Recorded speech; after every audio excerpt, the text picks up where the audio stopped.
What happens if you have another episode like we saw?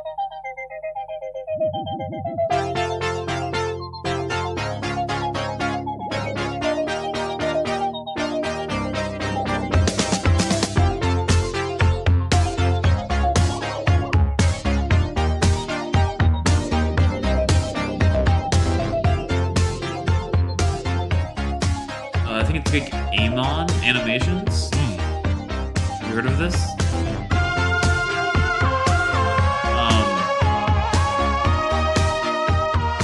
He makes like these crazy. Here, you should like watch one or something. But like, he makes these crazy animations of like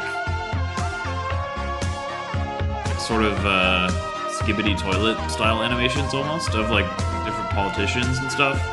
He makes these like mythic narratives for them all. They always have like really warped like faces, and it's very nightmarish, but they somehow seem like like realer than real life in a way. Oh my. Anyway, they're just really good. I'm watching something. I'm watching one called The End of Joe Biden. And I can't hear any audio right now, but like it's Joe Biden completely lost with like a Morpheus style dystopian Obama, and he's now like in the alien room. This looks like it's kind of up my alley. It's like the graduation from Tim and Eric, Gen Z Tim and Eric kind of stuff. Yeah, totally. And also, and then it's just, it's great. I feel like the end of Joe Biden one it's crazy. It's very like, it really brings up. Video was going crazy for a second. Oh wow. It's still doing it. It looks like we're having a seizure. Not for me. I'm like freaking out. That's so weird. The NSA is watching. Like, that's so scary.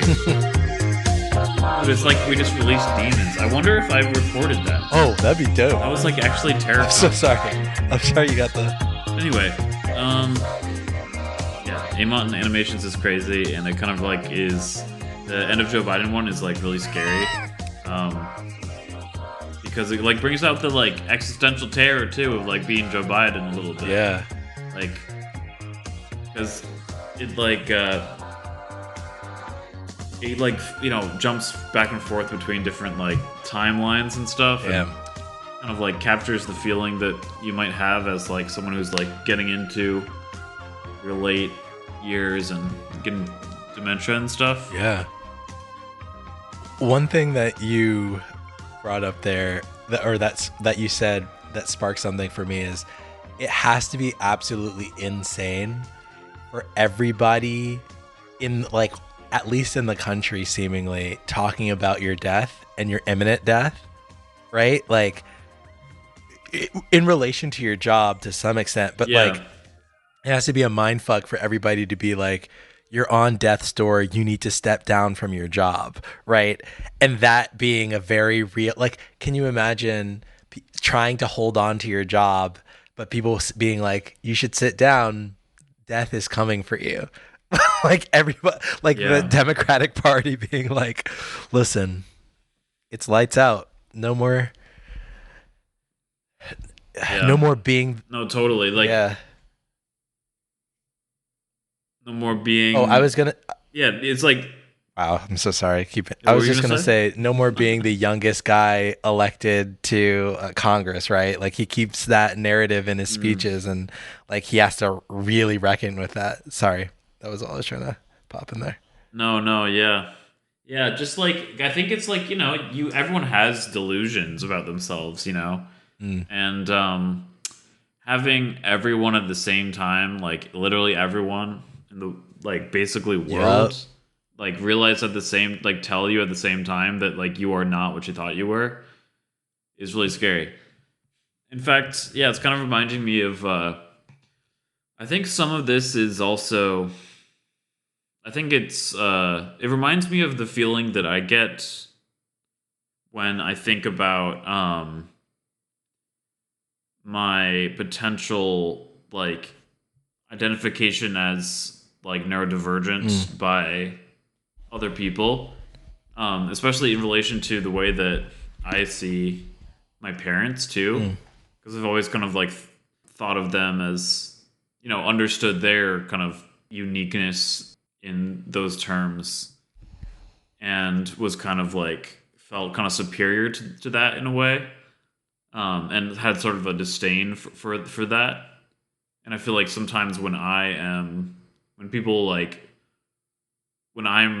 sort of brought to awareness of that within my own self, it's this kind of like, I don't know, similar. There's a moment of kind of, I guess, angst or something of just like, oh, I'm not what I think of myself as, or like I guess it's like sort of double consciousness or whatever.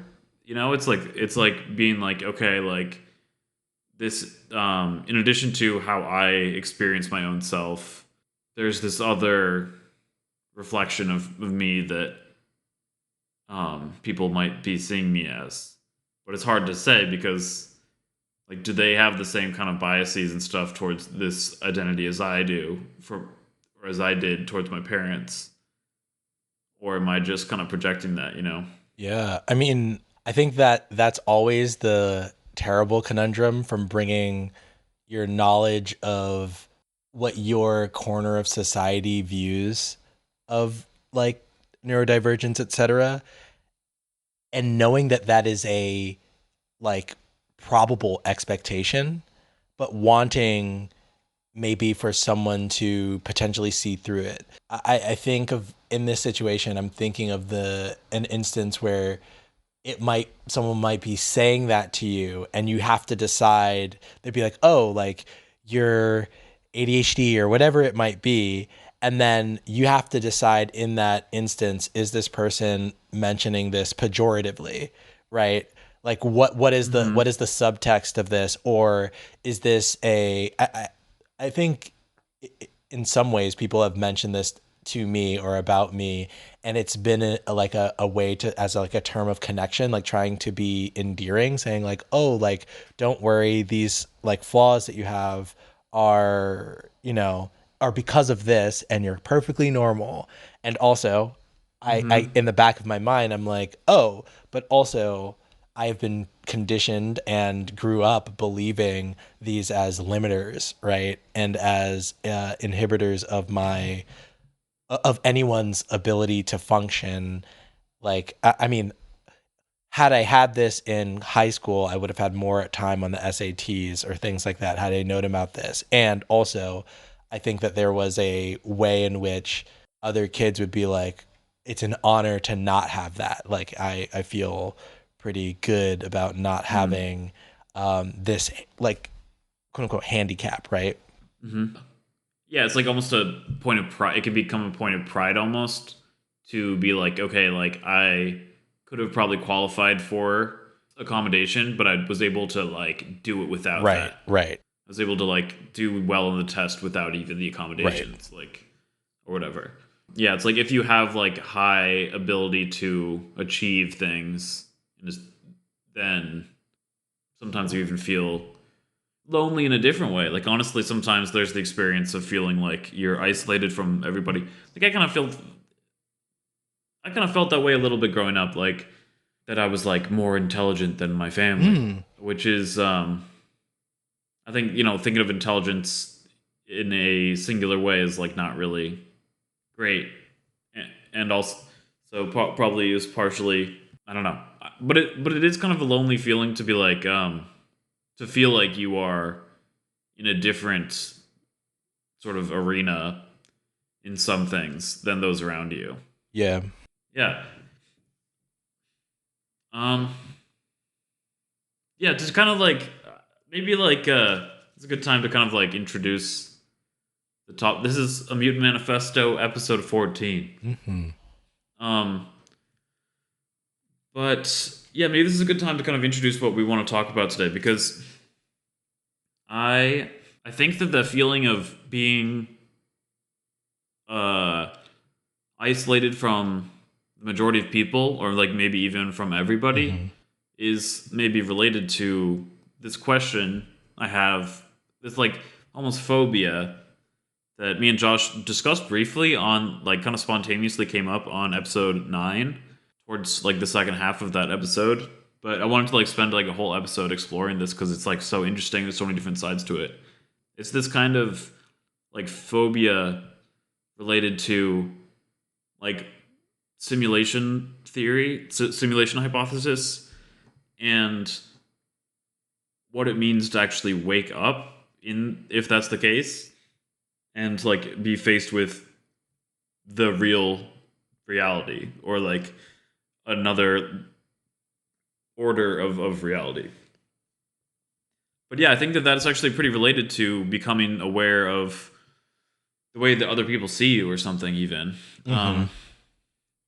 Because like you're woken up from your everyday pattern of thinking about yourself and your place in the world, and you're faced with like a reality that is like maybe kind of shocking, or it's uncanny because it is you, but it's not the you that you thought you were, you know? And it is reality, but it's not the reality you were accustomed to.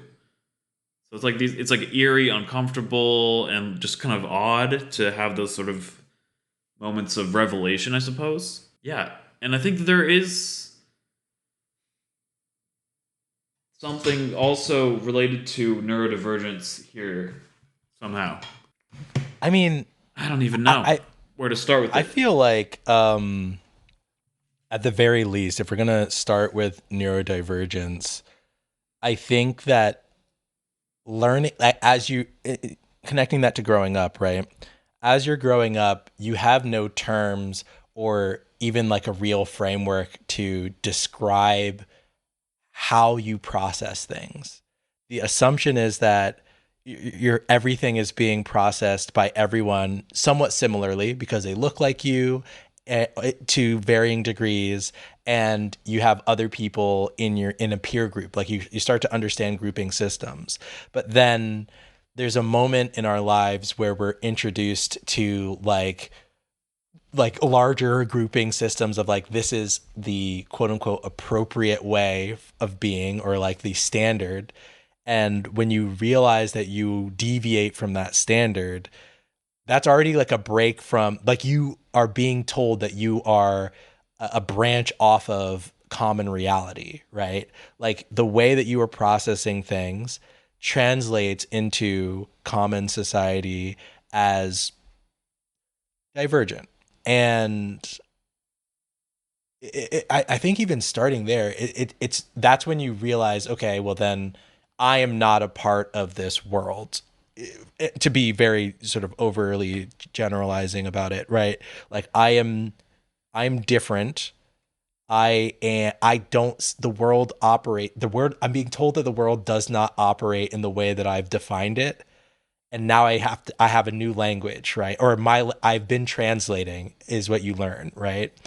And then the more that you maybe dive into this, like I'm thinking, like I'm kind of trying to segue a little bit into like Undone and other sort of mental health territory, but it's like the more you lean potentially into your own language and your own way of processing, can lead to two things, right? You can either find community in like people who experience your reality, or so they say, to add a little like potential solipsistic thinking in there, or you're slowly tunneling down isolation, like this path of isolation, because you are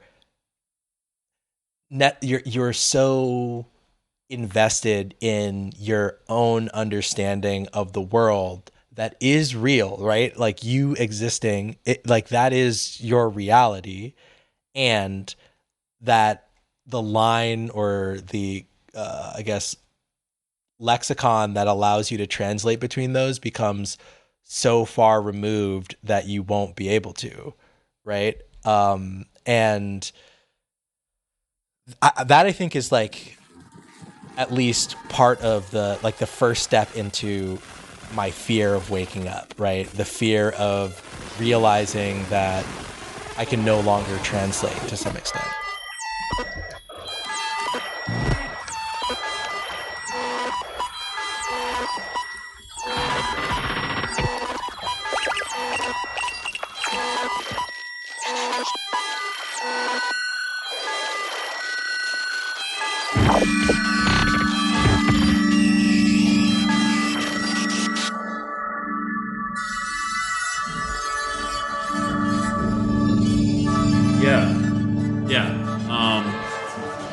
kind of this. And maybe part of it is also the fear of like losing language, or like, you know, there's those people. This kind of a thought experiment that kind of seems common in like college, or in when you're like stoned and trying to talk about deeper stuff or whatever. Where you basically, you and your friend try to talk about how it's actually impossible to verify that there's even basic comprehension happening between two people. Like, we don't have the same, like, how do we know that our idea of what blue is the same? How do we know that, you know, how do we know that someone else is really understanding what you're saying? Right. And then those questions are interesting, and sometimes, you know, it can be a little bit scary to think that like maybe there's like much more of a gulf between what you're saying and what someone else is hearing. Maybe that actually is a pretty large gulf. That's kind of scary. But yeah, also though, I think that it's interesting, this thing about learning that you're different, you know, as you're growing up. And I think there's like all these narratives that get attached to that, and there's a lot of narratives that young people attach themselves to try to make it into something that they can work with. Maybe, like, I think it's pretty common. It was pretty common among like the online circles I was frequenting as a kid, and like just in like high school, to think of yourself as like an alien. You also see that in popular culture a lot, like whether it's you know, David Bowie or like E.T. or or, you know, yeah, so like either an alien or you know, teens are really into like werewolves and vampires too, and then also like, you know, this idea of being an indigo child is like a way to understand neurodivergence in a sort of mystical term. Have you heard that term I was about before? to ask you about that term after you finished. Got it. But yeah, and then also just like back in the day, it was like a changeling. Like, you'd be like, people, if you have neurodivergence, then you would be, the idea is like maybe you were swapped at birth with a fairy child. And that was seen as like a, you know, bad thing. And so like there would be different like rituals you could do to try to scare the fairies into giving them back their child. So if you had a kid that was like, you know, was noticeably neurodivergent, then you could, the idea is that someone like it's actually a changeling who's there taking the form of your child, and that your real baby has been like stolen and put into fairyland. And so like you have to, there was like a thing where they would maybe like dangle a knife above the baby's crib, or like leave it out in the cold or something, to try to like scare it to get the real kid back into its place. You know, and in a way it kind of is also a justification for, you know, killing your child so that you don't have to support it. Right. You know, so that's kind of like where the it's kind of like one way that we can see a genealogy of the way that people think of neurodivergence as being related to alienness. But I feel like in today's world, there's kind of almost an embrace of alienness that has its own kind of like communities that form, where maybe there might be a lot of people who identify as aliens, or identify as, you know, being special in some way, where they actually do embrace it and like form a subculture around it. Yeah. These days. Something that brought up for me was Rick Riordan's Percy Jackson, or the Lightning Thief series.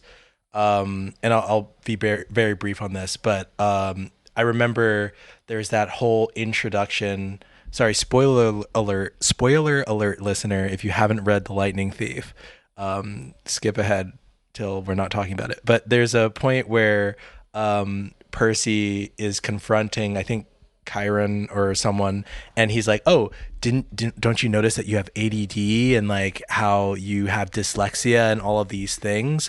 This is actually your fighting sense. This is actually your mind trying to get you to read Greek and things like that. And so back to forming communities around neurodivergence, there's like a reframing of what was once considered disability into ability, and connecting with communities around likeness in some ways, but also celebrating difference and diversity, right, through that lens.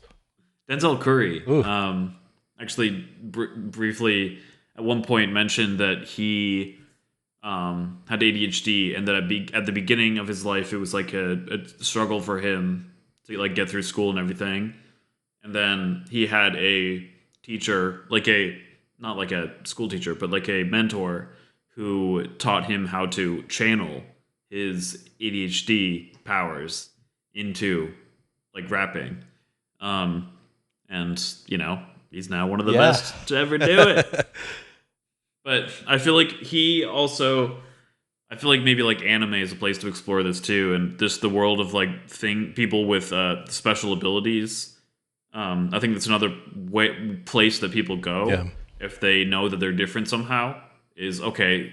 This tale of the person who's gifted in some way that separates them off from their peers, and at first it's a struggle for them until they learn how to harness its power, and then they become like better than everybody else in some way. Yeah, so like Indigo children are there's this like it's a new age idea that certain people are basically gifted with like people have different ideas to think about it, but maybe like higher like alien seeded DNA that allows them to like understand things on a they often are people say that they have like psychic abilities and like supernatural abilities of some type, whether it's clairvoyance or like hyper empathy or being able to like see other dimensions and stuff. And the idea is that these people are supposed to be like guides for the rest of humanity to like help us on a path of ascension, you know? And but it's related to it's also that whole world is also related to this idea of aliens as like higher or lower dimensional beings that can either help us in our path of evolution as a species and as like spirits, or they can, you know, like the Anunnaki, they can also be the reason that we find our more lowly aspects highlighted in this incarnation. But like Indigo children would be like kids with alien DNA that are like extra gifted. And oftentimes there have been arguments made that like again, Indigo children are just like people with like social weird stuff going on that their hippie parents can be given a narrative that these people are actually special in like a genuine sense, you know. And are kind of gifted. It's not just that they are unique, but also there's like a gift there. Yeah.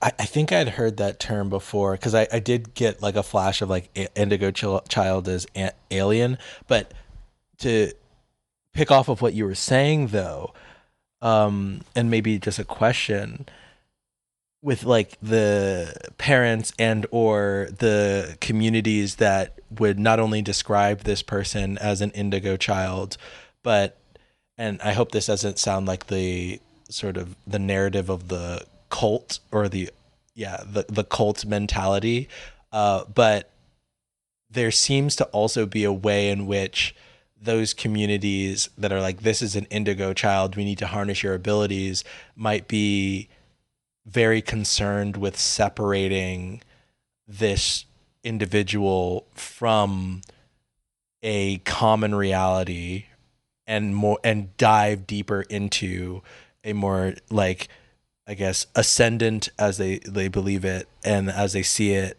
reality or dimension or reality that is more real than the one that we're experiencing. Like they have insight into a dimension or a plane of existence that we have become numb to, or we no longer, or we have not yet had the ability to perceive.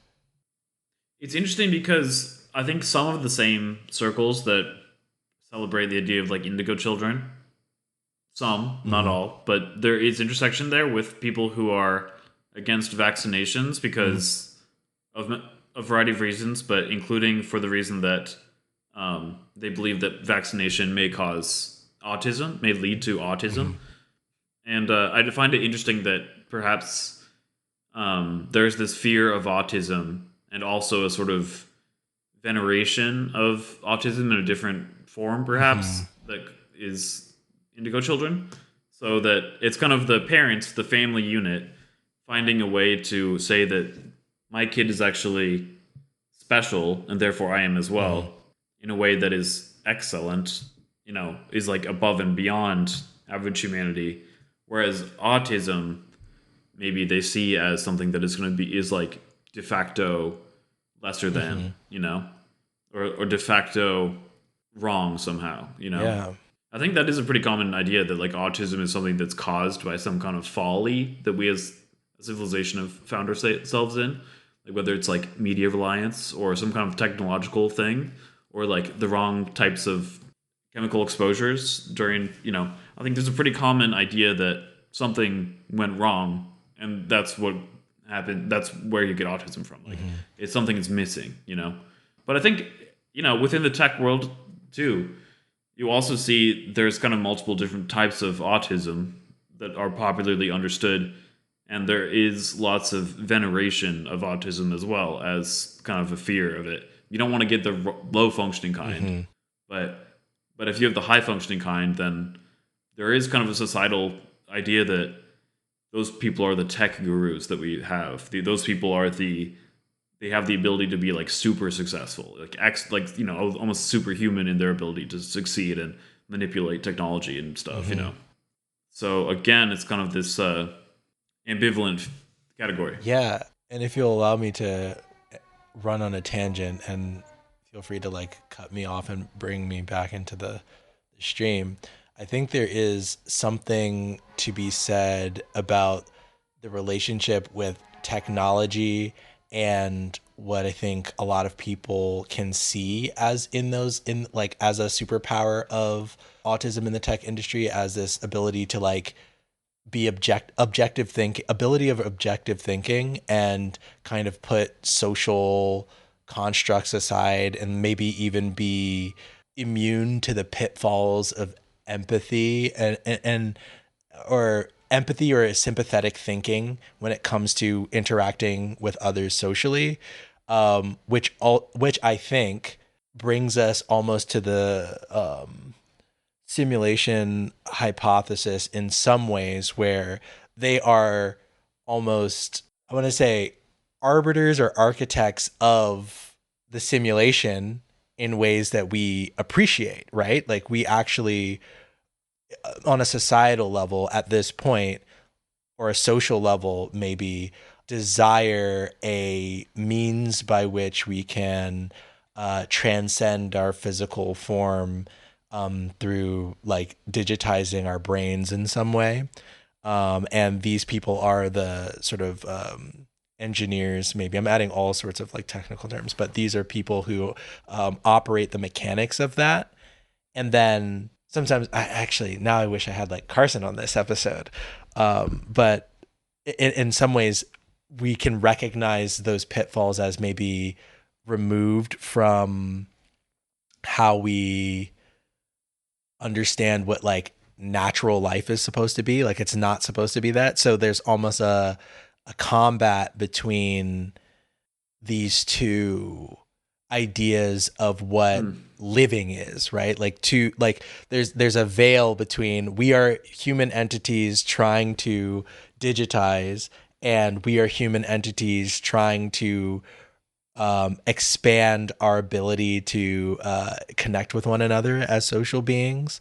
And it is sort of an odd Venn diagram because there's a lot of like intersections and focal points. But um, when I think of the ways in which someone's power or someone's intellect can be venerated or disparaged, it feels like it's a concerted effort by an idea that is slightly elusive, right? Like I'm not quite sure how to pinpoint it. Like the people who are like, oh, these are Yeah. tech gurus, these are the people that are the pioneers of the future. They have a particular sense of what reality is and what reality should become. And then on the other side, there are people who are like, oh, these people should be resisted. These people don't know or like are ignoring very basic facts of society or human life that we've always understood. Basically, I was just trying to get to a point where there seems to be a shaping of reality going on in multiple camps, and technology being like, I'm talking about AI and also like, you know, artificial realities that are actually created, like world, like we play MMOs, right? These are worlds with histories and lore that are Yeah. now manifest in some way. Like you can say they're just lights on a screen, but they're also actually like shapes and forms that we recognize, right? Well, yeah, like you know, they are virtual realities. If you spend enough time in World of Warcraft, then you form real memories there, Right. and you get really used to. You have nostalgia when you go to the Right. Barrens, and you know you remember experiences that you formed there. Mhm. And there is kind of like a materiality to the way. There's a reality to the way that you function as a social being in those circles. Like, you know, goes back to episode 2, like Mhm. the RuneScape thing. Like just because a community is virtual doesn't mean it's not real. And same maybe with like a space. So yeah, like and those are places that yeah. But you were kind of saying that there's sort of this idea that the autist, for lack of a better term, might actually be someone who can be enlisted as a agent of the manufacturing of worlds like MMOs, or worlds like just cities in the first place, Mhm. metropolis in the first place. I mean, I think, trains, buildings, architecture, all the, like electrical systems are all things that high achieving, like Yeah.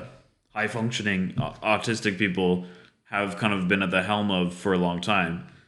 So yeah, they're like, it's like this thing where it's, I think, this interesting thing where it can be very isolating, and then also it can be used for the betterment of society at Mhm. large, like, very clearly. So, but I think that's where we see kind of these myths that like about like Neo, or Yeah. about Naruto or Mm. something come up, where we have the gifted individual who doesn't fit in, but then figures out how to channel his power, Mhm. and therefore becomes someone who can like shape change very drastically for like the whole Right. world. Yes, and then also though, I think this is where we kind of bridge from talking about the sort of like autist as a popular figure in the collective Mhm. imagination, and then there, on the other hand, there's kind of the schizo a Yeah. little bit.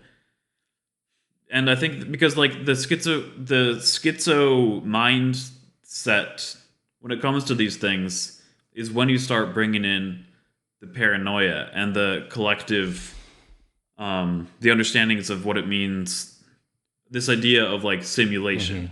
I think we've talked about what it means to be like woken up from a idea of yourself that like you thought it was one thing, other people, you realize that you're a unique Mhm. person, or that you are not going to be able to fit into society the way that you would have expected, or something like Mhm. that. Um, which is somehow related. I don't even know how that's directly related, but maybe we'll figure something out as we go through this. Because then there's also the paranoia that comes from this idea that I'm waking up to the reality. That's scary.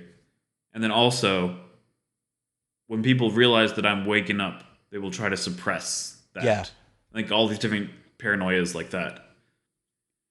Yeah, I was gonna say I think it relates to the idea of just being pulled apart. Like when I put the like that veil between the the autist and the sort of, I guess, I don't know, neurotypical person, like put and the operations of the like building metropolis, either technological or physical, and the person sort of interacting with all of these things, right? There is a sense that on that there's that third party that you mentioned of, okay, I know these frameworks are understood by me. I also have this separate framework that can be that understood within this context.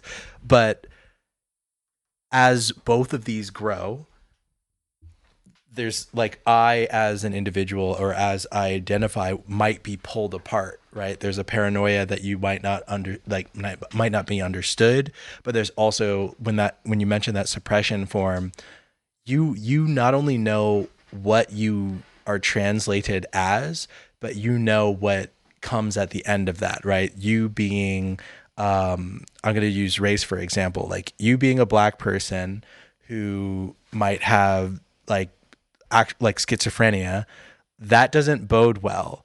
And you knowing that you could be involuntarily institutionalized or all these other things, like, the power that the now I didn't even put together like a framework for these different veils, but what common society will or has the capacity to do for you, or do to you, sorry.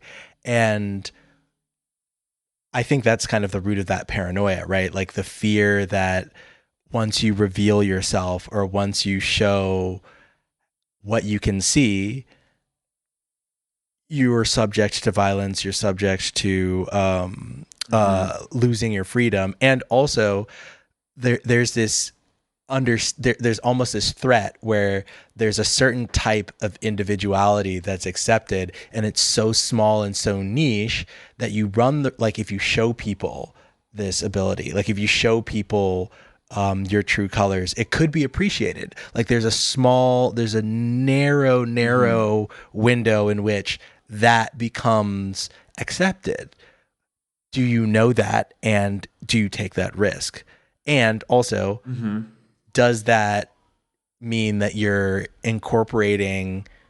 Are you spilling your reality onto the framework of everyone else's reality and really shaping what that reality looks like, or are you or are you just revealing that you're crazy and that you're gonna be like, you know what I mean, and then you're gonna have that reality destroy you? Like that reality is going to be either your escape or what have you. Yeah, I kind of like these kind of three veils you've kind of set up. Maybe we could think of one of them as the first one, maybe as being like hyperfixation and autism.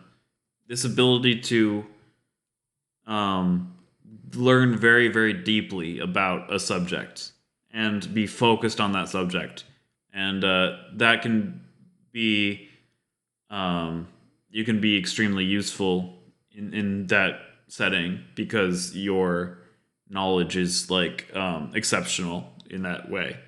And then the second veil is kind of the everyday person's everyday reality tunnel. They're they wake up, they go to work, they have certain types of drama, and they come home, try to find a partner, have kids. That kind of life cycle that people experience as their entire lives, right? Just everyday life being what your reality is.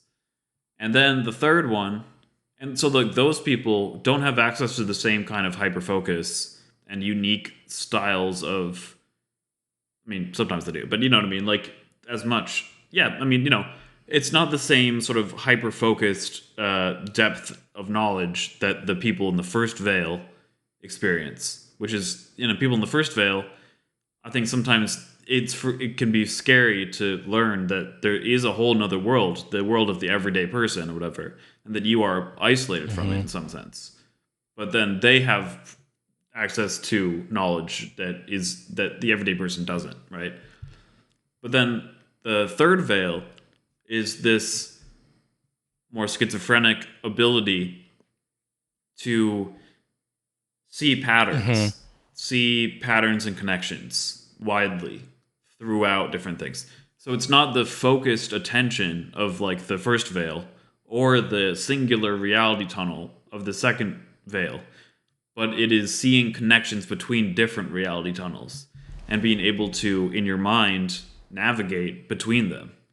In the show Undone, we see a protagonist who is experiencing this actually fracture her everyday reality. Once she starts sort of leaning into the fact that she can experience things differently, from her perspective, she starts to navigate her life in a non-temporally linear way.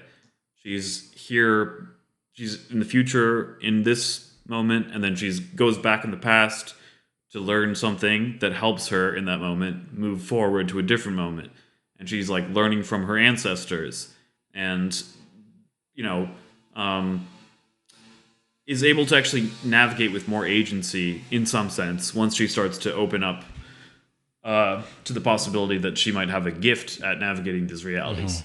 But then also we understand throughout the narrative of that show that she's also being experienced by those around her, her partner, her family, her job, as losing it. And so they continually, in the real world, start hampering her agency in response to seeing her lose touch with the everyday reality that they experience.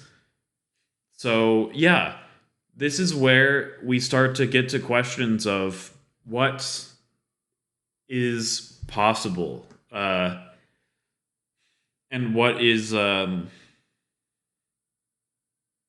real. Yeah, this is when we start to question those things. Yeah. If you want, we could maybe meditate on some.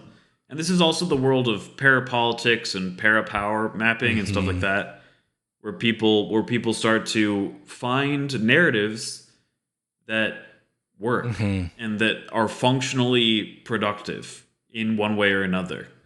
And they're dubiously true in the way that everything is dubiously true.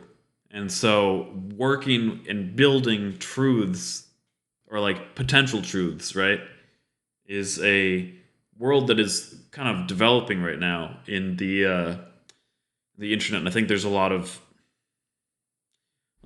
strides to be made there if we want to, that can be shaping of the way that reality flows. Yeah. But there's always the danger of being A, seen as crazy, and B, ending up on the wrong kind of list, Yeah.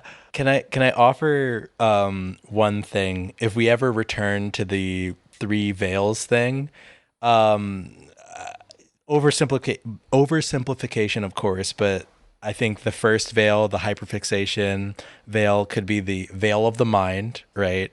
They'll sort of wrote, I'm experiencing, I'm doing, living it, is the veil of the body, which is just kind of like, and I'm not saying that, one's corporeal, but these are all interconnected. Like it is one society, right? But there's sort of a, the body is the veil of experience, right?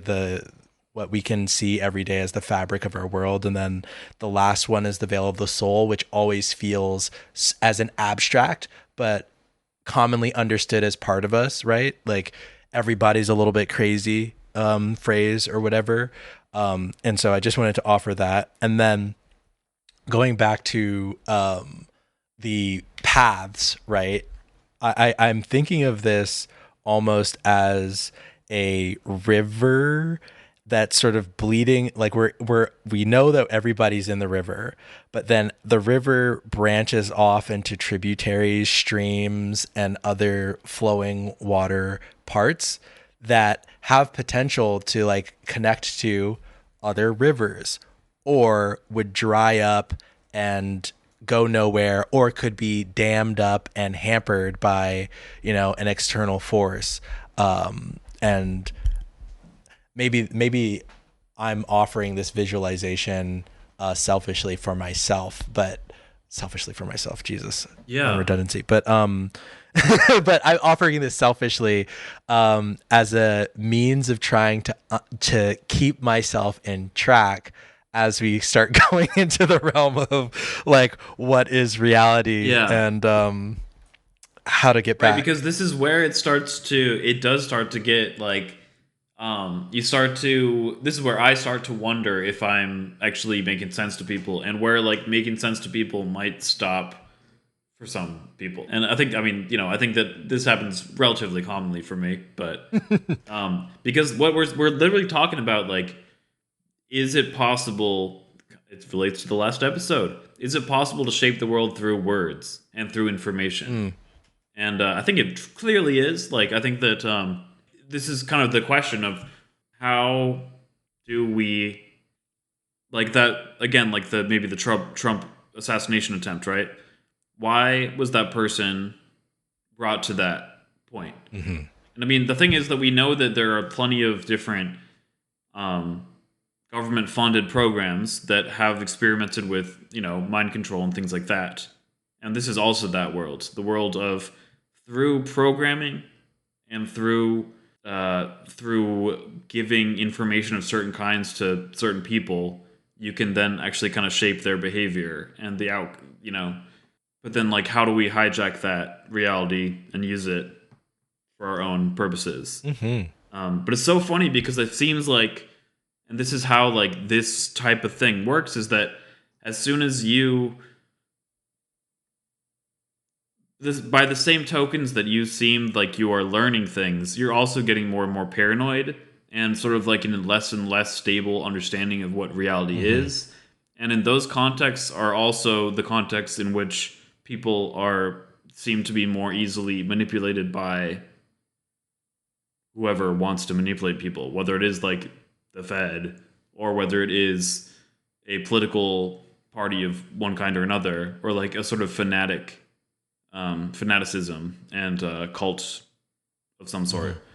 Like, those are all places that we see people who are really exploring what reality is and like what you can do with it usually get funneled into something like a cult or a fanatical political movement, or literally just sort of enlisted by the feds to do some kind of violent action.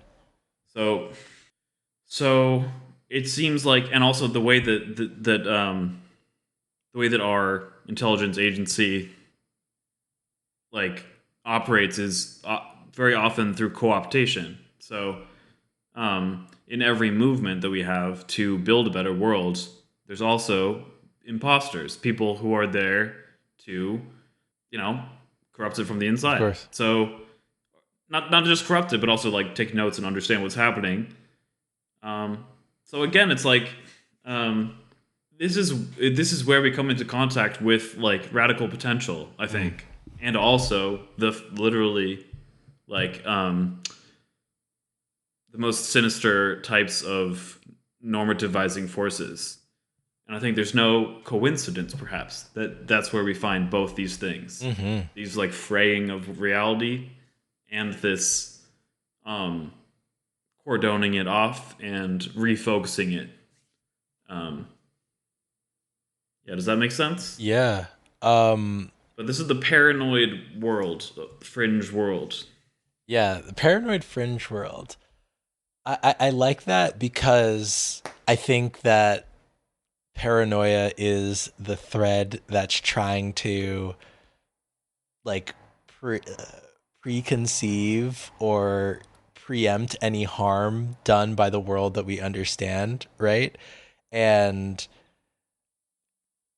I think that there might also be part of our conditioning, a sense that any form or path that leads away from that commonly understood world is dangerous regardless, right? Like that when we talk about losing ourselves, I think that there is a sense in which you can be lost by other people. Like you won't have a community anymore, and that loneliness is the maybe like a trigger that the powers that be understand the most, right? In order to cordon off, and also in order to like understand how reality phrase is that, oh, this person is sort of branching off and pioneering, but what if we give them, maybe I'm getting a little crazy here, but what if the individual that's doing the fraying, or the individual that is running the risk of being cordoned off, what if they cannot get back? What if cannot get back and I find myself alone, right? Um, did I go on a tangent there? Because I think I might have missed a little bit No, of I what you were think that saying. definitely. No, that's kind of that kind of is another like it's not exactly a tangent, but it's like another aspect of this space. Is the social isolation that can come with it, and the fact that you can get lost. Like Yeah. you as an individual identity can definitely get lost here. May, This is where you can be dissociated and stuff. maybe what I was trying to get to eventually, if I kept yapping, was radical potential is still potential, and potential being a concept that drives the pioneer is like a call to bravery, but also a warning, because like I, while as necessary as it is to change our reality, you might change, the only reality that you might change is your own, and that might be what I was trying to get towards, right? Like Yeah. because I'm like, you may have a perfect idea, but that perfect idea, if it can't be translated, um where that and going to the futility thing, like, okay, is it futile? Maybe at the very best it's futile, but at the very worst there's like a whole cadre of negatives that come with it. And maybe I'm sort of avoiding a segue into something that you're leading us into. Hmm. Well, so let's maybe pause. Yeah, let's like sit with that for a little bit then. Yeah, like there's people who really believed in the Matrix, you know, like it really made a lot of sense to them, Mm-hmm. and then thought that like the only way that they could escape this reality was by like killing their family members. And that's actually referenced in the most recent Matrix movie. Oh. Yeah, there's this idea that like one of the characters' simulated families was like trying to keep her in this Oh, yeah, reality. yeah, yeah, yeah. This idea that like if you were to leave this reality, it would also mean leaving your family behind. Mm-hmm. So, Yeah. in other words, that can manifest in the real world as suicide or as killing your family, like honestly, and that has happened in the name of the Matrix. The point is that a lot of the times when you're like really seeking like radical change, the most direct route you have to it is violence. So, a lot of it manifests as attempts at suicide or like killing innocent people. And this is also, related to the idea of like this feeling of superiority, Mm. because there's also this idea that like the majority of people out there are NPCs, right? They're just Well, caught up in the normal routines of their lives, and they are essentially computer programs because all of their actions and beliefs are programmed. mhm. And because of that, these people are like different. You know, they don't have the same level of spirit as like the level of sentience, level of mattering as people who have awoken.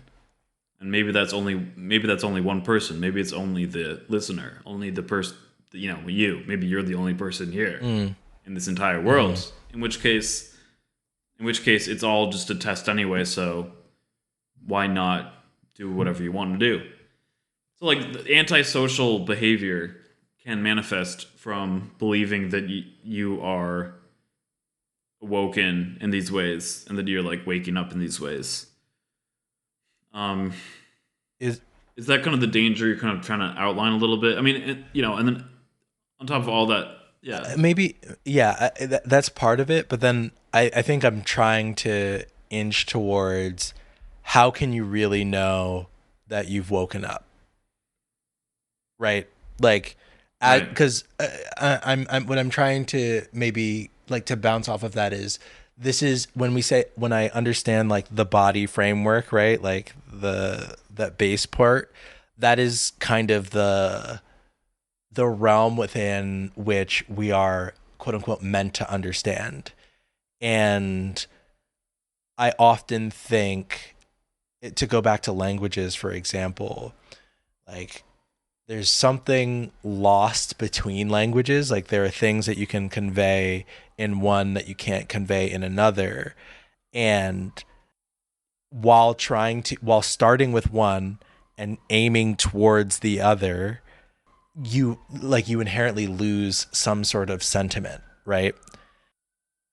I'm tempted to stop there, but I'm just saying that like when it comes to waking up and when it comes to discovering new pathways and new forms of understanding and or building and restructuring reality, how do you know you've awoken to a new reality? Or how do you know if you're trying to apprehend reality as we understand it, right? Because another dark side of this is I don't know if this is the correct term, but I was like, megalomania, is that it? Where you're just trying to like, in some ways you believe you are the one, like to control everything, like you are Neo in this circumstance, and your powers need to be understood. If not, violence must ensue in order for them to like fully blossom.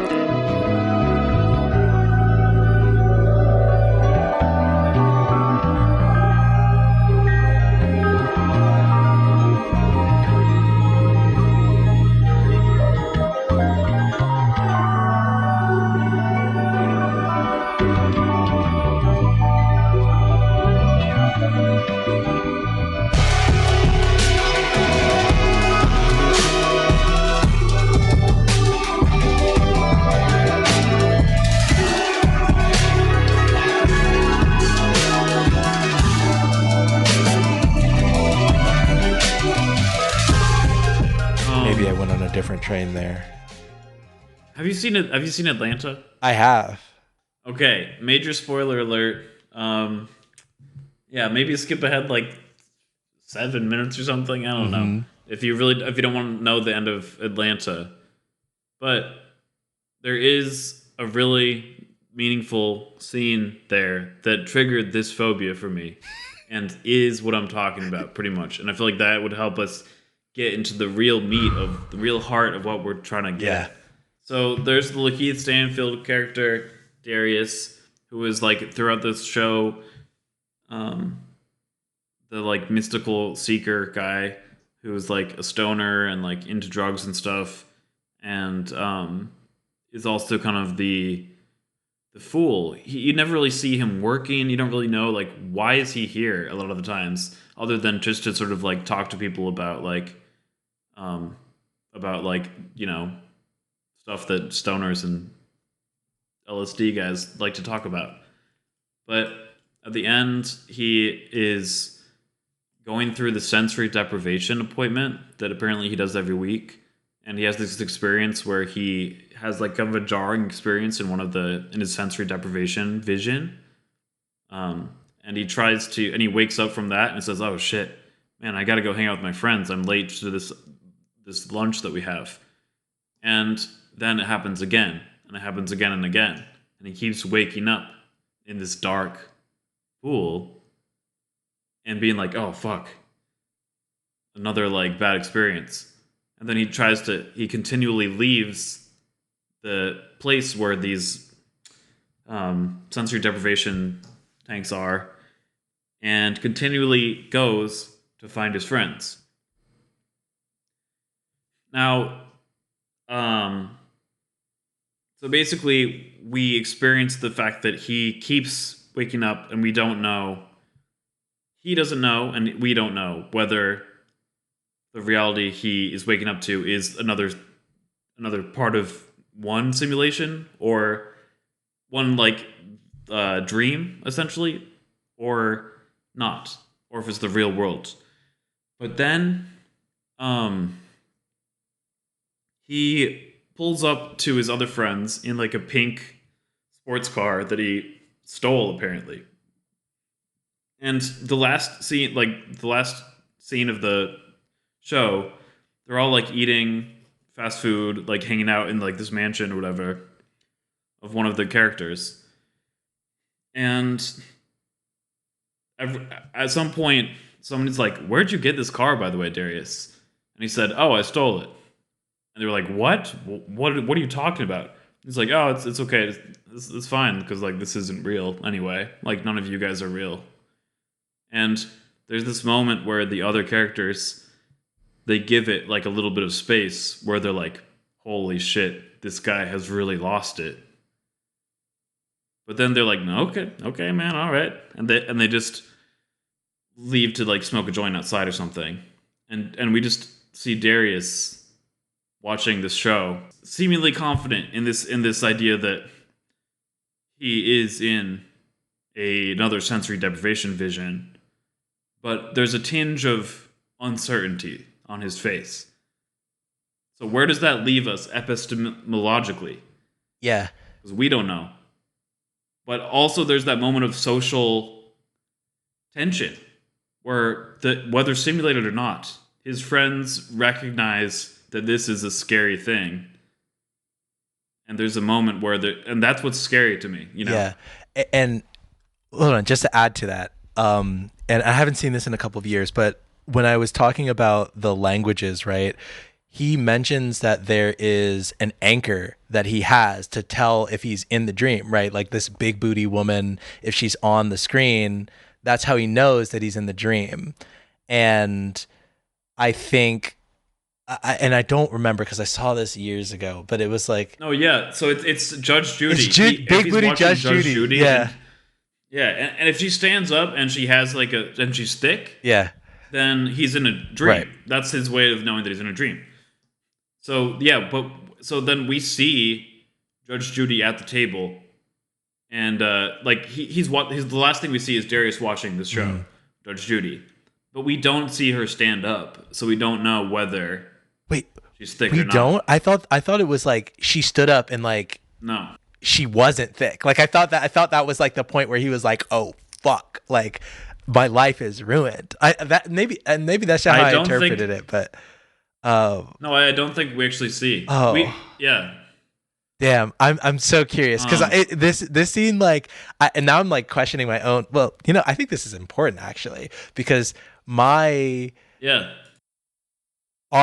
saw this in different, like, you know what I mean? I saw it differently. Like I was assumed that, he knew he was fucked, but then you're saying that like there's that doubt, like it's sort of the inception moment, right? Well. And here's the thing. I was thinking, if I am in a sensory deprivation, because sometimes I have straight up had this experience, and sometimes am currently, like I understand this fully, like because sometimes I think that we are in a pocket dimension that was manifested during a bargain I made in a mushrooms trip. I bargained to live my life, but it would be like a smaller version of life, like a bubble universe. Yeah. A pocket dimension. And so sometimes I think that we're in one of those. So anyway, here's the thing. So if you have this way of figuring out whether you're in a simulation or not, then you verify it a couple times. You say like, okay, we're in a simulation. Like the light is green. Like if you have like a little device maybe that says like simulation or not simulation, Yeah. and it works a couple times and it says that you're in a simulation.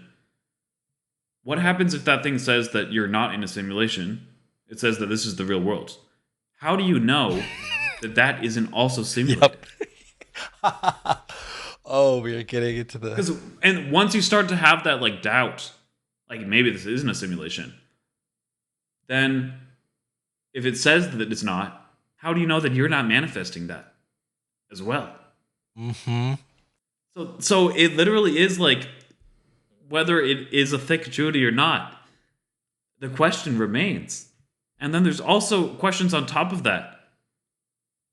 If it is a simulation, are his friends really there? Yeah. That's how, I mean, I'll start out and then dive back in with you, Jackie.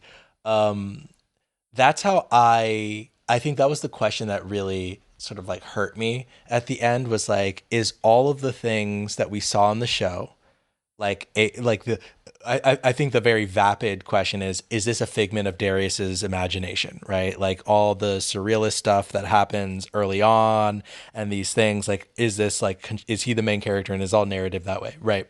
But then I think when I like dive into like, okay, how do we actually know, like all of these questions, like the existential questions that go into it, and the idea that if we are in this place, like able to have identity and move autonomously, how far does our power extend, to which am I trying to tell myself one is simulation and one isn't, right? And when my anchors deceive me, as you're saying, what is the strategy for protection? Like you, when I talked about being a pioneer, for example, like there's like once you're quote unquote in the reality, or once you've maybe been in the simulation so far that as you've shaped reality or something like that, right? You've created a new timeline, or so to speak, or pocket dimension, as you mentioned.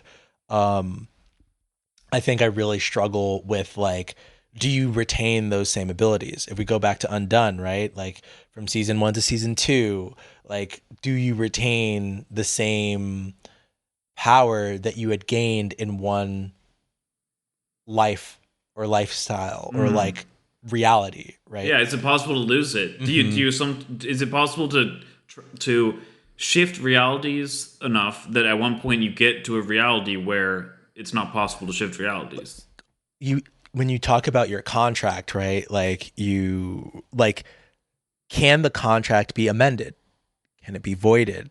Right. Can it, you know what I mean? And that's like the real, so that's my fear. I think that honestly what's interesting to me here is that I think that at this point, this is when spirituality actually becomes really important, like on a grounding level. Like if you find yourself at this point, then I think that this is where the tools that we learn in spiritual practice are like kind of essential.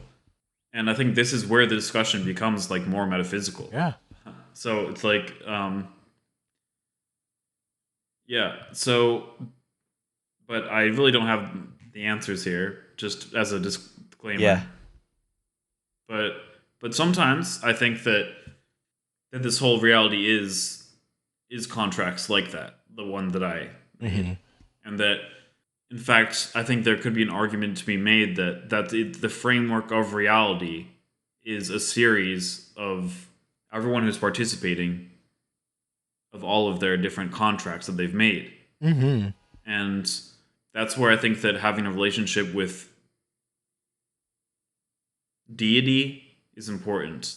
And I see divinity as something that you can draw on from within yourself, and also from external presences, seemingly external presences. So I think that this is where meditation is extremely important, to be able to touch in with yourself and find your inner self, your higher self, your Divine self, maybe? I don't know. divine self. Yeah, there is a selfhood that intuitively knows what is right for you. Mm. You know, so having a relationship with that is really important. And I think that this is also where I can't help but feel that this is a bit of a fallen world because Mm. I kind of feel like maybe part of the cosmic psy-op is that we do have the ability to manifest whatever beautiful thing we wanted to manifest, and that is actually a lot more achievable than you believe it is. But so like the practice would be to learn how to believe that you can live the most amazing life you ever wanted to, and that you can live harmoniously, you know, and that it's right at your fingertips. But then the fact that we don't let ourselves do that, the fact that we don't actually go there, we don't believe it, or we and honestly sometimes I think that there are Mm-hmm. interferences. Like it's e- but that's it goes hand in hand. That is the ultimate psyop. That is the jail that we live in. Is the fact that people are able to influence our belief and say that we actually cannot do Mm-hmm. that, so that we don't think we can, and if we don't think we can, then we won't. And also, when we try to, they also actively potentially intervene, and on those levels as well. Yeah. So maybe their contract has something very different in mind than Yeah. yours.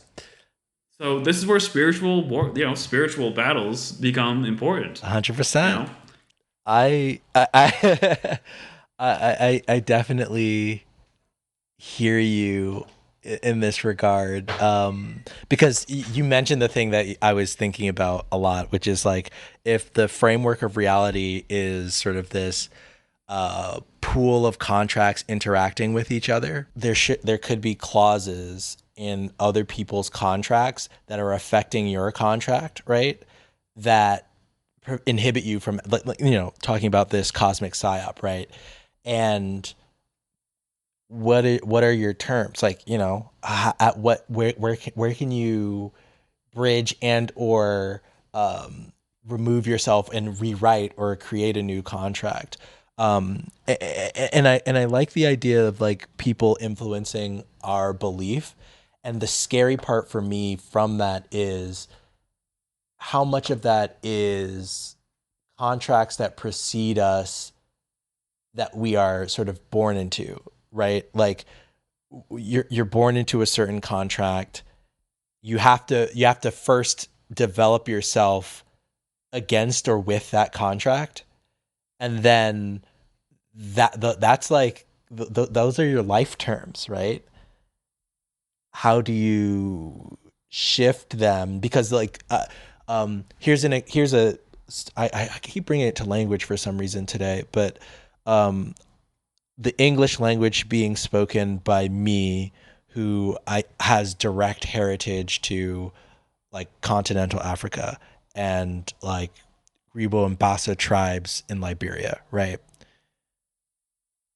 I know that my genetic native tongue isn't English, but by virtue of English being my first language, I might not, I might have severed off contact to a contract that preceded, like, like in very real time, like I guess bloodline time, like I've lost touch with a contract that I could have been a part of that could have given me different paths to like, or different accesses, right? But this current contract that I have places me in the powerful state of or country of America, right? It gives me the comforts of potentially living under the subjection of a relatively better life. Like, what do I lose and what do I gain by trying to break this contract that I think my predecessors have worked towards? um and I'm not saying this in the terms of like in the material realm, but I'm saying, are there entities within former contracts that are telling me that this is the right path that I should be on. And in the attempt to make a cosmic shift, or like take my destiny into my own hands, I am inviting I'm inviting dissenters and other clauses from other contracts that are milling about that will apprehend me, right? Because I'm not strong enough, or I don't have that grasp on the nature of the psy-op itself, right? I believe I keep calling it the arcane episode, but you know what I'm talking about. The episode regarding, like with Alley words. Yeah, like that. I was on a run during that episode when I was listening to that episode, and I think part of the thing that really scared me about some of the interaction with magic and meditative practices was like, they kept being like, all right, this is dangerous. I don't want to lead you down, a wrong path. Like, and I kept being like, oh, I love the potential. I love the, new tools at my disposal. And on my run, I kind of imagined picking up like a rock and sort of manifesting it as like a object of power, and that exploding and destroying my arm, or my leg, actually, because I was, running, and like I had to like crawl my way back home. And I was like, oh my God, like, is it, and now I'm questioning, is fear and paranoia part of like what keeps the psy-op running? Well, anyway. Yeah. Like, because the thing is, like, if this shit is real, then that means that, like, you could change the atomic structure of one atom and just destroy the entire universe, like, because there's a chain reaction. I mean, that is an idea. Like, if you just remove one molecule of like reality, then there could be like a cosmic vacuum, right, where like the whole thing collapses. But the thing is, that doesn't happen, or at least we don't experience that reality, because that is the void. Yeah, and so that means that, like, but at the same time, that is also happening. And so there's part of me, like, I guess what I'm saying is that if everyone in this reality agreed that the void was here, then I think that it would be. You know what I mean? It would be there.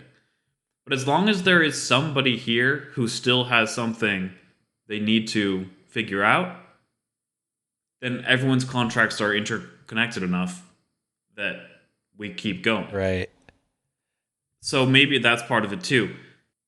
And so we have to figure out what those contracts are, whether it's from ancestors or ourselves, or things that also sometimes I do think that, like, recklessly fiddling around with these things actually can have serious consequences and prolonged experiential consequences.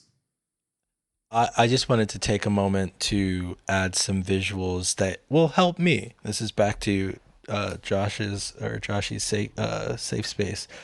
On this river that we're on, rivers aren't very, they're pretty wide usually. I'm thinking of like some of these interconnected contracts, almost like an archipelago in like these grounding things in the void. If we're going to change the river from reality to the void, these contracts are weaving together land masses for us to stand on. Our attempts to try and leave our specific island and form and or find another island in which we have more autonomy and power is dangerous, because that trip from safety through the void to another place is perilous. Like, you might get lost in the void, and the void is unpredictable. I think that on, like, as you were saying, like these dangers, I think there's another type of relationship that is, I was going to say extra contractual, but I don't know if that really makes sense. But there's almost this sort of like the no man's land of the void that's a battlefield in my imagination. Like I'm thinking about the Darius situation again, where if I have found my methodology, I've found my wings and I've begun to fly, but then suddenly the terms by which I am flying have been called into question by other sort of aeronauts about me, and that they're flying on different vessels. And suddenly I'm falling with style. And suddenly, like, my terms have been either I've begun to allow someone to redefine my terms. And I begin spiraling out on the quest to this island. Is my hope that I land somewhere in pieces that could potentially be put back together? Is my hope that I will reclaim my power and redefine and like maybe even ignore this influence, and how to do that? And I think that's when I talk about like my fear of waking up, I think I'm really, really scared of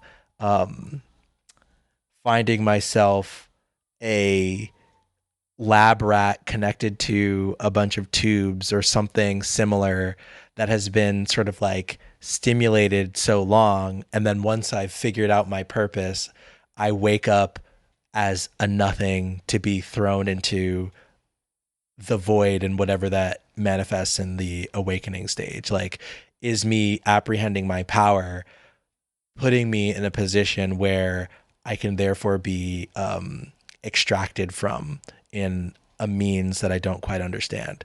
Not to say that I'm not being extracted from now, but still, right? Yeah, no, exactly. I think I think we're really getting to the heart of like what is actually creepy about this stuff for me as well. Like, yeah, Yeah.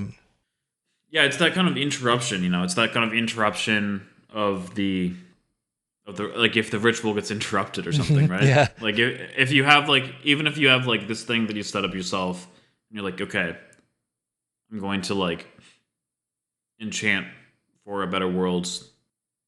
That getting interrupted is freaky because you might accidentally enchant for something else, right? And it also makes you face the fact that like maybe there are larger forces at play that don't want you to do that. But then also it is also just the things that we already talked about, these previous veils that we've gone through. It is also the fact that maybe to really go to these places, it would mean leaving behind our everyday in a way. And you think about that, it's also like what would the better world look like? It might look a lot different than this world. And that's true on a concrete level as well, right? Like, what is a like post-revolutionary worlds? We don't know what that would look like. It's the same question of revolution in a way. Of course. Because it's a leap of faith and we don't know where we're going to land. Yeah. And as someone who keeps trying to ground myself, that fear of the unknown, I want to be like is an inhibitor, but it also is a grounding force, right? Because fear of the unknown with the assumption that we have somewhat been here before, if not just the fact that we have been in a situation of the unknown that we had to manifest in order to get to where we are today, right? That like the refiguring, even though all we can actually perceive of is the raising of the land, we actually have maybe a prefix idea that something always comes out of that, right? And that can be encouraging, but I'm also afraid of what that something is, because when we say like history repeats itself, or when I imagine the version of like the clockmaker god that sort of like put together this machine and then does not know what to do with it, and just kind of watching it run and just kind of like, I guess it's gonna fall apart eventually and I can build another one. You know what I mean? Like that sort of idea. Or maybe I'm describing like a fear of power. Yeah. And sometimes I don't know what to trust on that level too. Like I don't even know if I can trust myself. Yep. If I'm my own higher power, like what if that's also deceitful?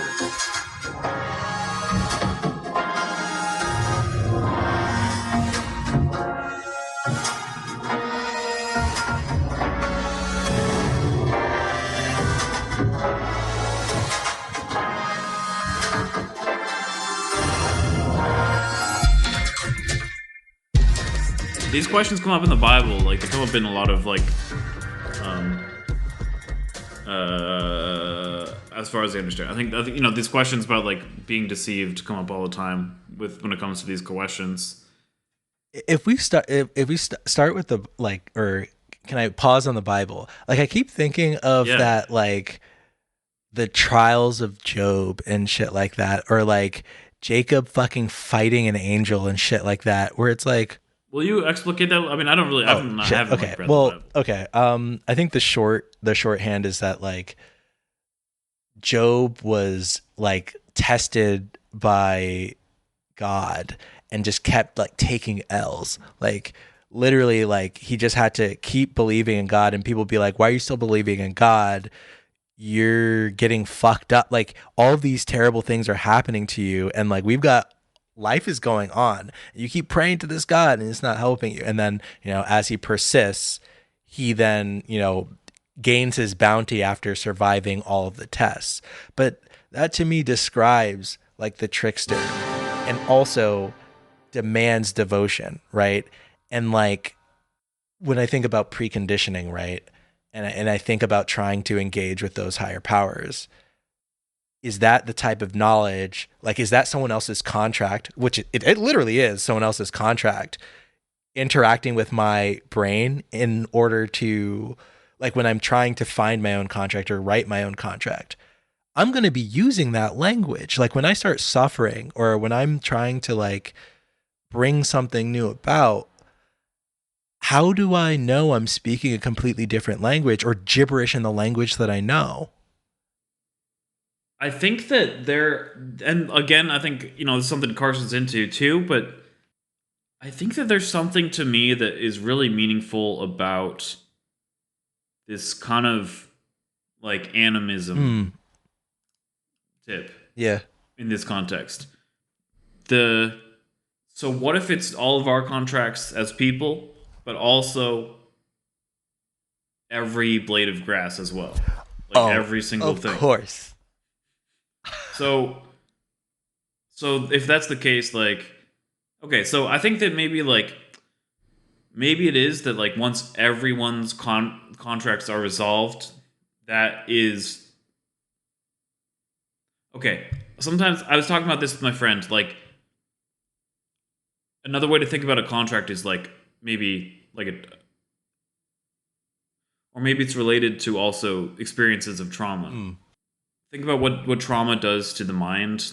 It usually, you are constantly going back to that point, that site of the trauma, but you're never quite able to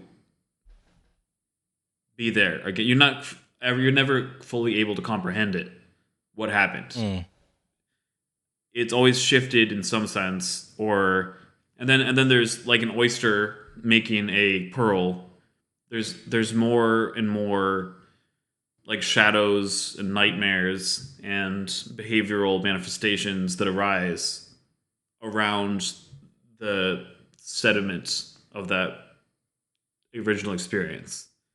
You keep returning to it in different ways to try to comprehend it, but it always, if it still remains a trauma for you, then you never quite are able to incorporate into you and comprehend it. And so sometimes I think that those traumas are also related to the contracts that we make. In those moments, those are moments where we, as a reaction, form connections to ongoingness.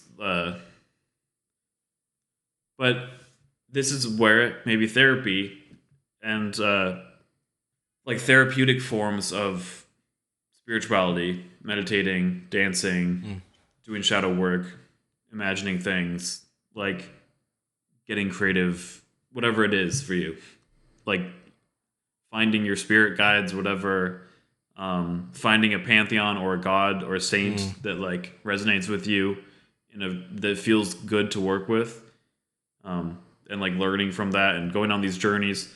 All those things can be, you're trying to heal your trauma, which means like learning what it is, what it's asking of you, what it means for you, how to move past it. So like that going in hand with the contract thing, I think makes sense. Like we're all here to try to do that, but that's going to be a lot of circling these trauma points because there's so many. So like, and there's for everybody. So like, you know,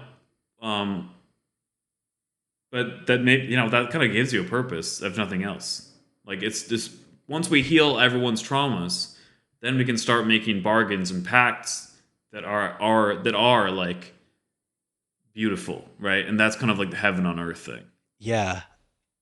I mean, there's so much there. First off, if you haven't seen A Dark Song already, Jackie, I think you'd really like it. I haven't. Okay, I will.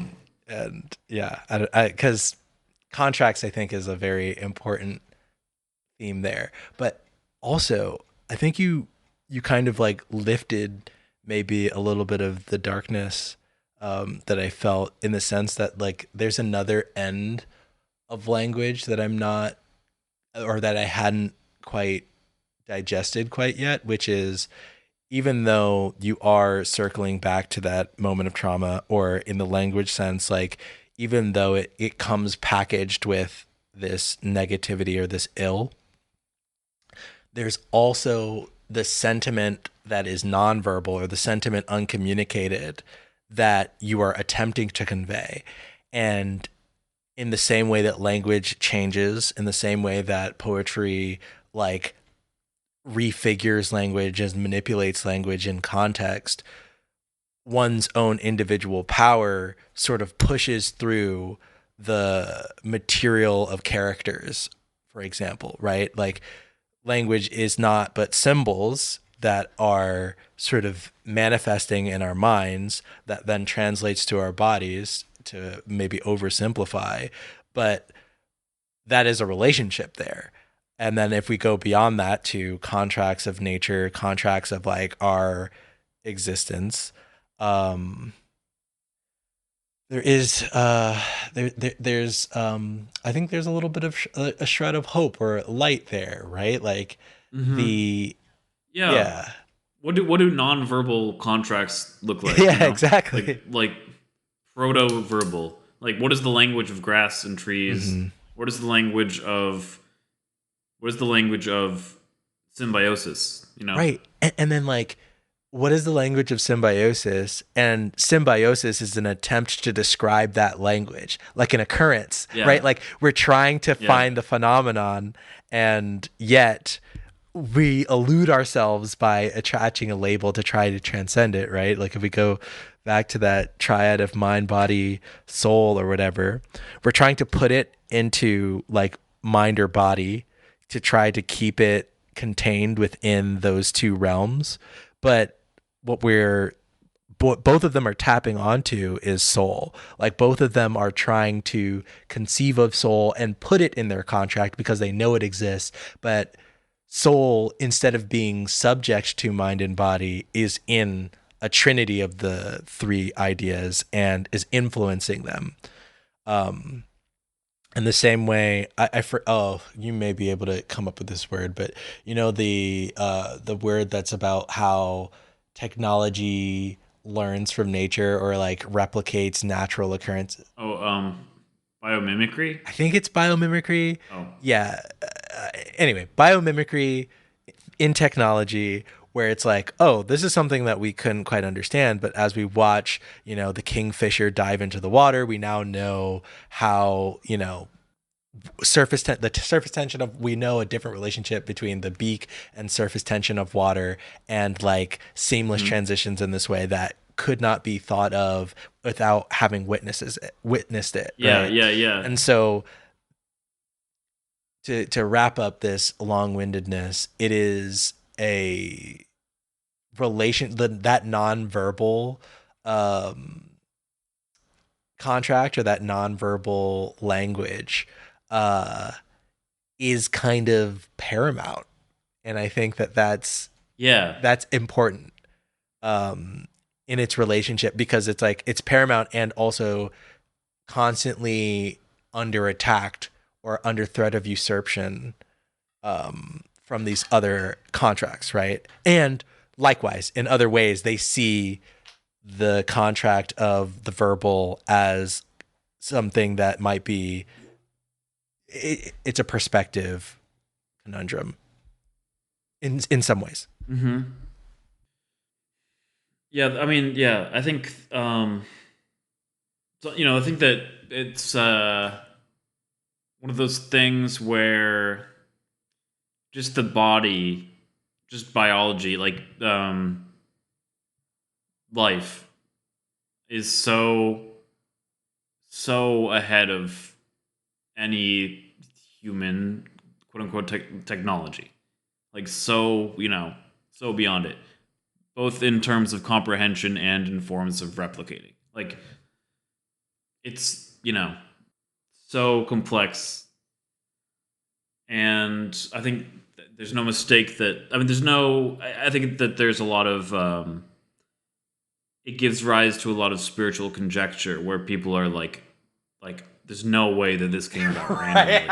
This cannot be just through this process of selective this can't be through the process of natural selection, or through random evolution. So, like, we can't find the point at which the choice is made. We can't find the point at which consciousness is constructed. But then I think that's where the spirit comes in. That's where these sort of like nonverbal contracts sort of become paramount. Yeah. Yeah. So I think that's good. I think that, if nothing else, you can, I don't know, you can trust, I don't know, I don't even know. I mean, I was gonna say you can trust the body and stuff. You can trust nature, but of course nature is not one thing. So, but I think what you were saying actually kind of brought me to a place of like, well, if we think about our physical bodies, it is truly like a amalgamation of various contracts. Like there are microbiomes upon microbiomes that are within us, right? There are parasites. There's bacteria, in some cases, fungus, all these other things, and actual living organisms like those skin mites that eat the skin off of our eyelashes or whatever, right? Like we are already a series of contracts, and there is something inherent about like a truth within the binding force of those contracts, right?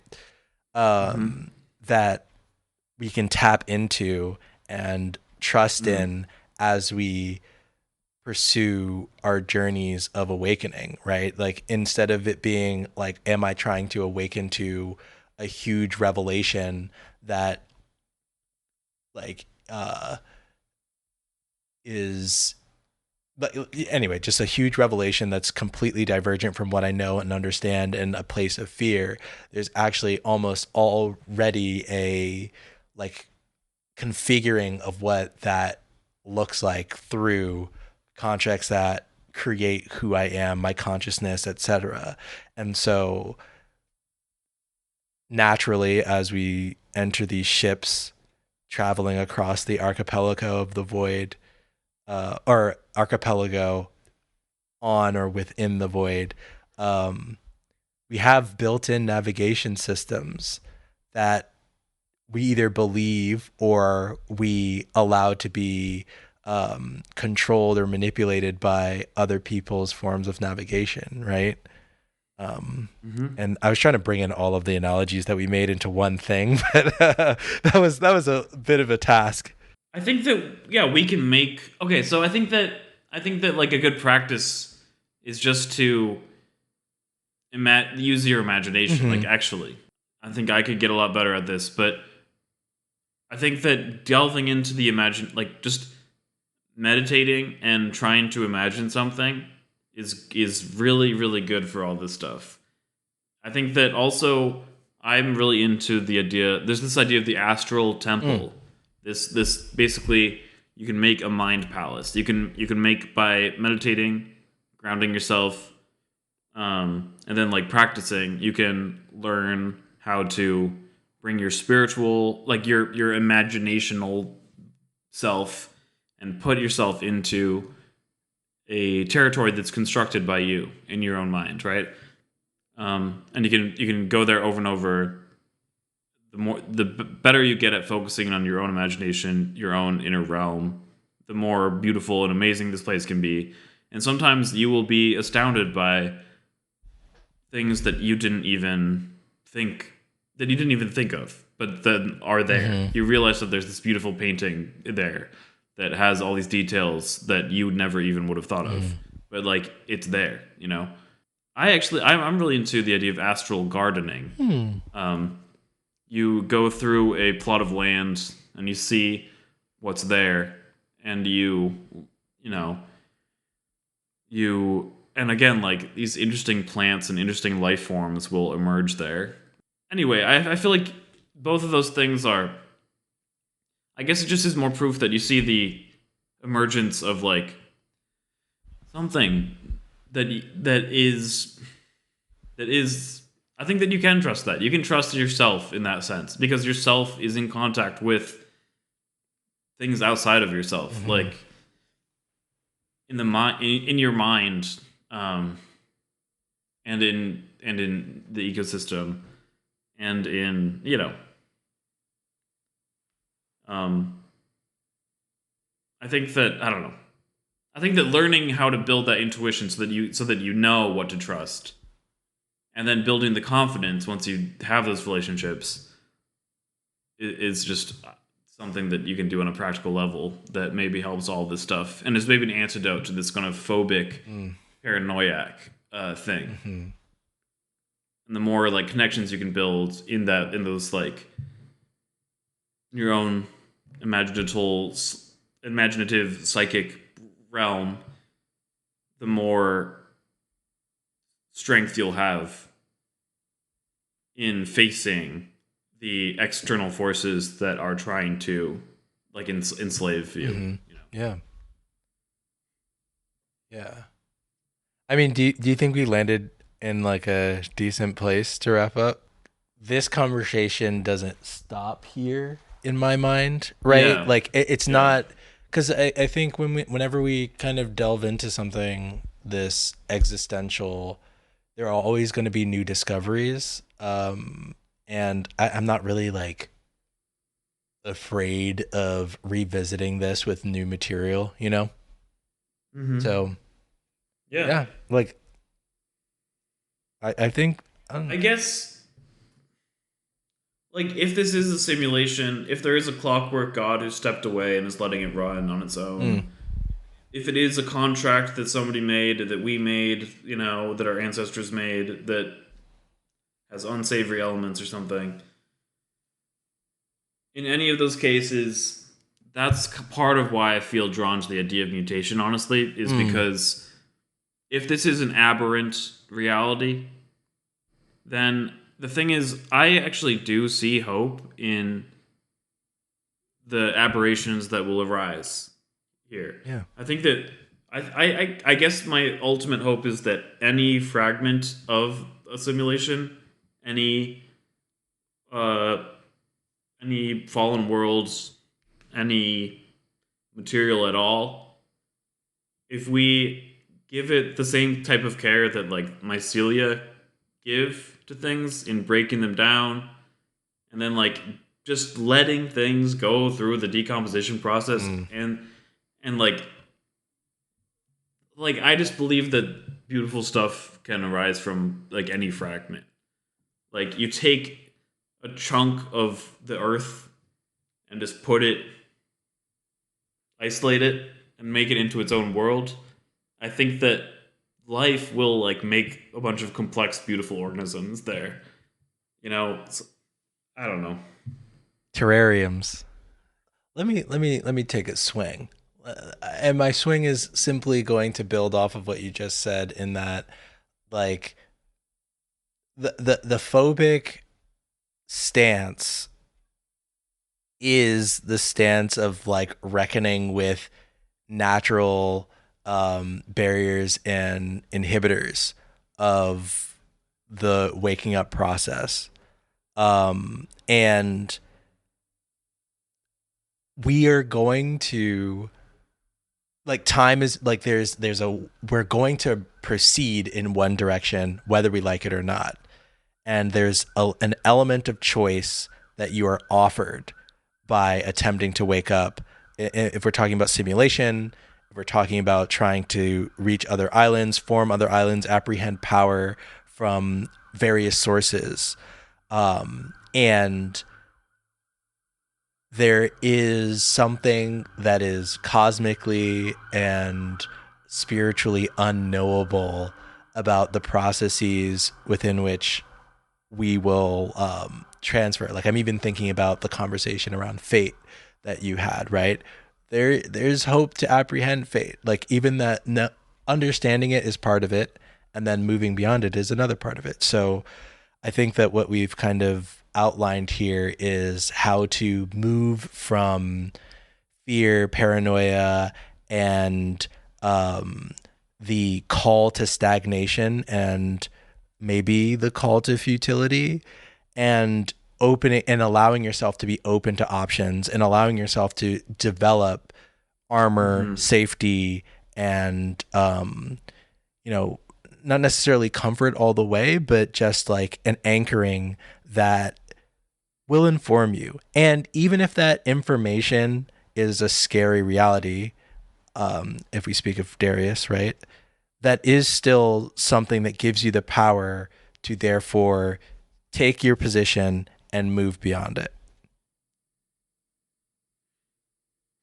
Yeah. Yeah, whether it's a simulation or not, like there's things to be done. You know, Yeah, I think is essentially what it is in whatever it is, exactly. Yeah. and it doesn't have to be the right one, the real one. You know what I Yeah. mean? There was something I saw in the Hirschhorn today that was like, I don't know. I think it was like the Dalai Lama said that the fake flower is just as good as the real one because it evokes the real one in some way. I know I'm butchering that quote, but I think that it is true that if it is a simulation, we are mimicking reality, and we can get there. Mm-hmm. We have to like, and we have to like change to get there, right? Like, there's a process of, um, I don't know. I was gonna say like alchemy in the very like abstract sense that we need to get there. I mean that this whole conversation is really also like what alchemy is all about too. Mm. It's trying to like find your way to the ultimate reality of like oneness with God. God being also like transmitting your soul into gold, which means like transmitting your soul into like God.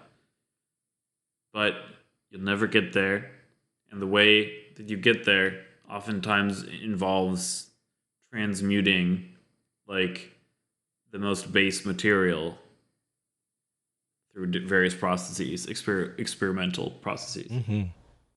And it involves creativity and like inner work, like imagination. Yeah, I think that's pretty good. I think we did a pretty good job here. High five. We did a pretty good job here. Boom. Yeah. All right. I kind of think, and I didn't read the thing at the beginning because I think that we could just switch to doing it at the ends, actually. Yeah. So people can listen to the end if they want to hear the updated ones. Right. Sometimes it feels like something went wrong, and that's why we're here. That we're in some kind of cosmic cage or simulated psy-op. We become in the face of simulations and psy-ops, and from wrongness spring. In thought and in body, no one, not two, in sky and seed sown, we dream up shadows to love through, and hold their calloused hands, shaping change in the nether pool, from breath to breath, and coming up again and again, seeking freedom. How do you look?